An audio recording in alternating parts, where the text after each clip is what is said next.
ரஷ்யாவோட aerospace force தொடர்ச்சியா ஜிரான் ட்ரோன்களை பயன்படுத்தி கார்கோ ஷிப்பை வேட்டையாடிக்கிட்டு இருக்காங்க. குறைஞ்சது 7 கார்கோ ஷிப்பை பாத்தீங்கன்னா பேக் டு பேக் அட்டாக் பண்ணியிருப்பாங்க. அதுவும் போர்ட் ஆஃப் மிக்கலைவ், கருங்கடல், கிரமனாஸ் போர்ட், ஒடசா இந்த ஏரியாலாம் இருக்கும் இல்லையா. ஸோ இந்த இடங்கள்லாம் பார்த்தா தொடர்ச்சியா தாக்குதல் பண்ணிட்டே இருக்கிறாங்க. 1 இல்ல 2 இல்ல, பேக் டு பேக் 7 கப்பல்களை தாக்கி அழிச்சுக்கிட்டு இருக்காங்க.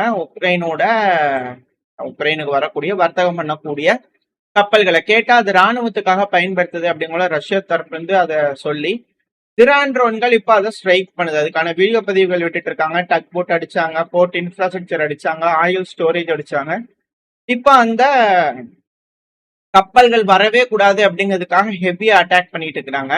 இதுல நிக்கலைவ் பகுதி, இந்த உக்ரைனோட பகுதியில பாத்தீங்கன்னா போர்ட் மட்டும் கிடையாது. ஸோ அதுல இருக்கக்கூடிய பல பகுதிகளையும் அட்டாக் பண்றாங்க. ஸோ அதோட இமேஜஸ் எல்லாம் பாத்தீங்கன்னா வெளியிட்டுக்கிட்டு இருக்காங்க. இதுல நான் செலக்டடா பிக் பண்ணி மட்டும் உங்களுக்கு காட்டுறேன். ஏன்னா நிறைய இழப்புகள் உக்ரைன்ல ஏற்பட்டுக்கிட்டு இருக்கு. இது உக்ரைன் தரப்பு ரிலீஸ் பண்ணக்கூடிய இமேஜ் தான். ஸோ மிக்கலை ஹெவியா அட்டாக் நடந்துட்டு இருக்கு. அடுத்தது சுமி பகுதியில ஒரு பெரிய லஜிஸ்டிக்கல் சென்டர் அப்படிங்கிறது போல போக்குவரத்துக்கான மையம் அப்படிங்கிறது போல இருக்கக்கூடிய ஒரு பகுதியை ரஷ்யா லொகேட் பண்ணி அடிச்சிருந்திருக்காங்க. மிக பெரும் வெடி விபத்து நடந்திருக்கு.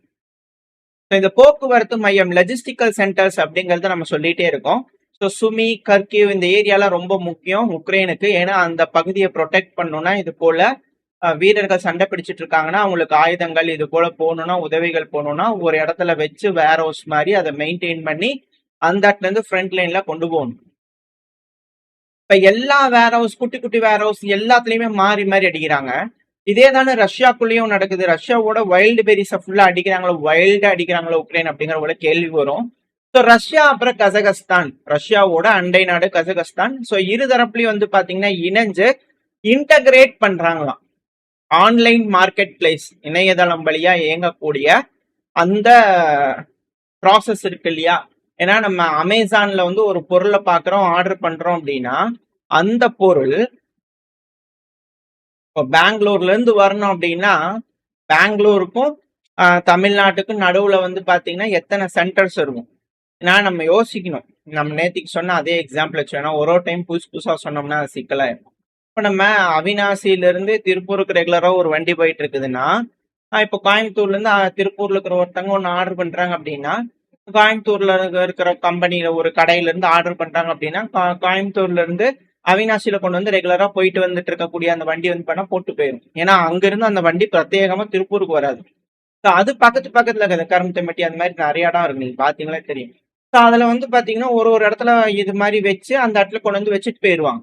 ரெகுலரா ஒரு ட்ரிப்பு 2 ட்ரிப்புனா அது பாத்தீங்கன்னா அடிச்சுட்டு போயிடுவாங்க. பெரிய பெரிய டிஸ்டன்ஸ்ல இருக்கிற இடத்துக்கு நான் சொல்லுவேன்.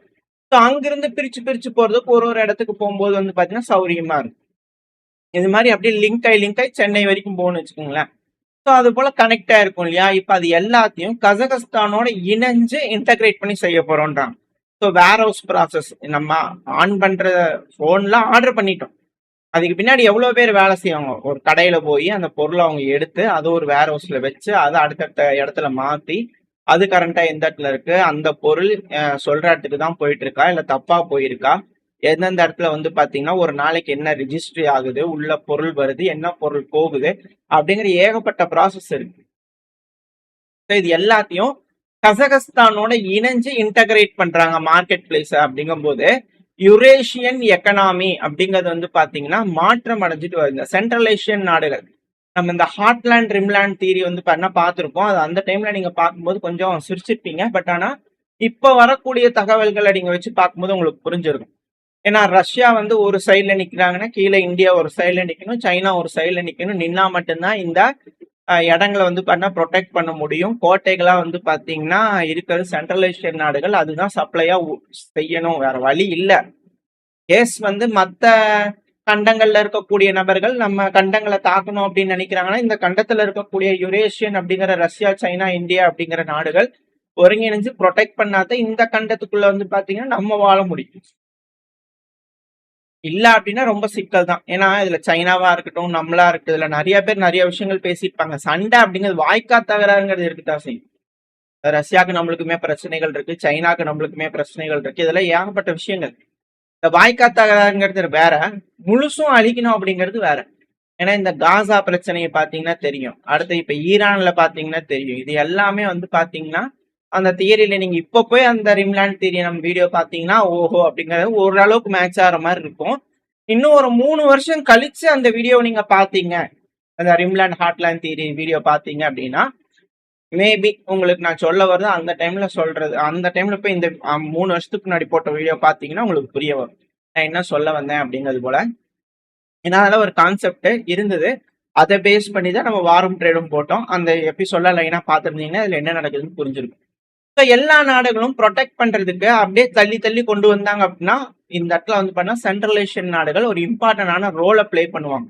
இதுக்கு தான் பைடன் அவர்களோட காலகட்டத்தில் வந்து பாத்தீங்கன்னா ஒரு டைலாக், ஃபேமஸான டைலாக், பிளிங்கன் அவர்கள் அப்படியே எப்படி செக்ரட்டரி ஆஃப் ஸ்டேட்டா இருந்தா இல்லையா பிளிங்கன் அவர்கள். ஸோ அவர் என்ன சொல்லியிருந்தார் அப்படின்னா, நாடுன்னு இருந்தா பார்டர் இருக்கும், பார்டர் இருந்தா ப்ரொடெக்ட் பண்ணும், ப்ரொடெக்ட் பண்ணணும்னா அதுக்கு நாங்க தேவை, தீவிரவாதிகள் வந்து விடுவார்கள் அப்படிங்கிறது போல சென்ட்ரலைசேஷன் நாடுகளை சொல்லியிருந்தாங்க. அங்க இருக்கிற நாடுகளை வந்து நாங்க ஒன்றும் உங்களோட ஆர்கனைசேஷன் இல்ல, எங்க நாட்டுல வந்து பூரா ஆடிட்டிங் பண்ணணும்னு கேட்கறதுக்கு அப்படிங்கிறது எல்லாம் வேற சண்டை பிடிச்சிட்டு இருந்தாங்க இல்லையா. ஸோ அது எல்லாமே இதுதான். அந்த ஆடிட்டிங் பண்ணணும்னு சொல்றதெல்லாம் பண்ண ஒரு நாட்டுக்குள்ள இப்ப நம்ம வீட்டுக்குள்ள இருக்கிற அக்கௌண்ட்ஸ் எடுத்து வேற ஒருத்தங்க கொடுங்க ஆடிட்டிங் பார்க்கலான்னு கேட்டா கவர்மெண்ட் கேட்டா கொடுக்கலாம், பக்கத்து வீட்டுக்காரங்க கேட்டா கொடுக்க முடியுமா அப்படிங்கிற கேள்வி, அது பக்கத்து வீடு கூட கிடையாது. இது போல இருக்கும்போது எப்படி அப்படிங்கிற கேள்விகள் வருது இல்லையா. ஸோ இதெல்லாம் இந்த மிடில் ஈஸ்ட்ல இருக்கக்கூடிய விஷயம், சாரி சென்ட்ரல் ஏசியன்ல இருக்கக்கூடிய பிரச்சனைகள். ஸோ சென்ட்ரல் ஏசியன் நாடுகள் யார் சைடு எடுக்க போறாங்க? இந்த கசகஸ்தான்ல நாட்டோவோட ஆபீஸ் இருக்கு அப்படிங்கிற ஏகப்பட்ட விஷயங்கள் நம்ம பார்த்துருப்போம் செய்திகள், எல்லாமே ஜியோ பாலிட்டிக்கல் மூவ்ஸ் தான். இப்ப ஈரான் அங்க ஹோல்டு பண்ணதுனால இந்த நாடுகளோட அந்த ஒரு ஒற்றுமை அப்படிங்கிறது வந்து பாத்தீங்கன்னா சீர்குலையாம இருக்கு அப்படிங்கிறதோட புரிஞ்சுக்கணும். ஏன்பா ஈரானுக்கு சென்ட்ரலேஷனுக்கு என்ன சம்மந்தம் அப்படின்னு கேட்டா, ஈரான் போயதுன்னா அசர்பைஜான், துருக்கி, அர்மேனியா உங்களுக்கு தெரிஞ்சிருக்கும். ஸோ அந்த side Caspian sea. So Iran, Caspian sea, Central Asian நாடுகள்னா கசகஸ்தான். ஸோ இது போல வந்து பண்ணா ஒரு பகுதியா வந்து பாத்தீங்கன்னா ஈஸியா கேப்சர் பண்றதுக்கு அதிகமான வழிகள் இருக்கு. டிப்ளமேட்டிக்கல் ப்ரெஷர், பேக் சேனல், கிரே வார், ஏகப்பட்ட டேர்ம்ஸ், ஏகப்பட்ட வார்த்தைகள் பயன்படுத்துவாங்க. இதெல்லாம் அடுத்தடுத்த கட்டத்துல வந்து பாத்தீங்கன்னா போகக்கூடிய ஒரு யுத்தம். ஸோ இது எல்லாத்தையும் ஸ்டாப் பண்றது ஈரான். ஸோ ஈரான் அங்க ப்ரொடெக்ட் பண்றதுனால இப்போ சென்ட்ரல் ஏஷியன் நாடுகள் ரஷ்யாவுக்கு கொஞ்சம் ஆதரவா போறதுக்கு வாய்ப்புகள் இருக்கா அப்படின்ற கேள்விகள் இருக்கு. இப்போ இது ரஷ்யாவோட டெபுட்டி ஃபாரின் மினிஸ்டர் தரப்புல இருந்து கலூஷின் அவர்கள் தரப்புல இருந்து வரக்கூடிய ஸ்டேட்மெண்ட் இது. கசகஸ்தான் இதுக்கப்புறம் வரக்கூடிய காலங்களில் எப்படி சப்போர்ட் பண்ண போறாங்க அப்படிங்கிறது பார்க்கலாம். லஜிஸ்டிக்கல் சப்போர்ட், இது போல வேர் ஹவுஸ் சப்போர்ட் அப்படிங்கிறது ரொம்ப ரொம்ப இம்பார்ட்டன்ட். ஏன்னா இப்ப எலெக்ஷன் வரப்போகுது ரஷ்யால, வேர் ஹவுசஸ் எல்லாம் அடிக்கிறாங்க அப்படிங்கும்போது இப்போ நான் ஒரு கடை வச்சுக்கிறேன், நான் ஒரு பொருள் வியாபாரம் பண்றேன், அந்த பொருள் போச்சு என்கிட்ட காசும் இல்லை, கஸ்டமருக்கும் போய் சேரல அப்படிங்கும்போது கஸ்டமரும் காசு கொடுத்துருப்பான், என் காசும் போச்சு, கஸ்டமருக்கு காசும் போச்சு, பொருள் எங்கேயான்னு கேட்டா பொருள் இல்லை அப்படிங்கும்போது எல்லாத்துக்கும் காண்டாகுமா? ஒருத்தருக்குன்னா பரவாயில்ல, ஒரு நாட்டுல இருக்கக்கூடிய பிரதானமான நபர்களுக்கு இது போல ஒரு சூழல் ஏற்படுதுன்னா எந்த அளவுக்கான பிரச்சனைகள் இருக்கும், எத்தனை மக்களோட அதிருப்திகள் இருக்கும், அது எலெக்ஷன்ல ரிஃப்ளெக்ட் பண்ணும். ஒரு கட்டத்துக்கு மேல பொருளாதாரம் அப்படிங்கிறது சீர்குலைய ஆரம்பிச்சதுன்னா நாட்டுல கலவரம் உண்டாகும், ஆட்சி கவிழ்ப்புக்காக போராட்டங்கள் நடக்கும், இது போல பல்வேறு விஷயங்கள் இருக்கும். இது அரசாங்கம் அதை ஓவர் கம் பண்ற மாதிரியான ஒரு விஷயம் வரும். இதை நீங்க அப்படியே உக்ரைன்ல வச்சுக்கோங்க, ஏன்னா உக்ரைன்ல இதெல்லாம் நடக்கிறதுக்கு வாய்ப்பு இருக்கு. ஆனா இப்ப ரஷ்யாக்கு எய்டு கொடுக்கறதுக்கு இப்ப கசகஸ்தான் வந்திருக்காங்க, எய்டு கிடையாது சப்போர்ட். ஸோ இது போல வந்து பாத்தீங்கன்னா ரஷ்யா அவங்களோட டெரிட்டரி பெருசு அப்படிங்கறத காட்டுறாங்க. இப்ப எப்படி உக்ரைன் இதை ஹேண்டில் பண்ணுவாங்க, இப்ப என்ன கசகஸ்தான் இருக்கிற வேர் ஹவுஸ்க்கு ஏவி விடுவாங்களா அப்படிங்கிற கேள்விகள் வருது. எத்தனை நாடுகளோட உக்ரைனால பகைச்சிக்க முடியும் அப்படிங்கிறத வெயிட் பண்ணியும் பார்க்கலாம். ஏன்னா ஆப்பிரிக்க நாடுகளோட பழச்சிட்டாங்க, மிடில் ஈஸ்ட் நாடுகளோட பகைச்சுக்கிட்டாங்க, ஈராக்லயும் அடிக்கிறாங்கன்றாங்க, ஈரான் அடிக்கிறேன்றாங்க.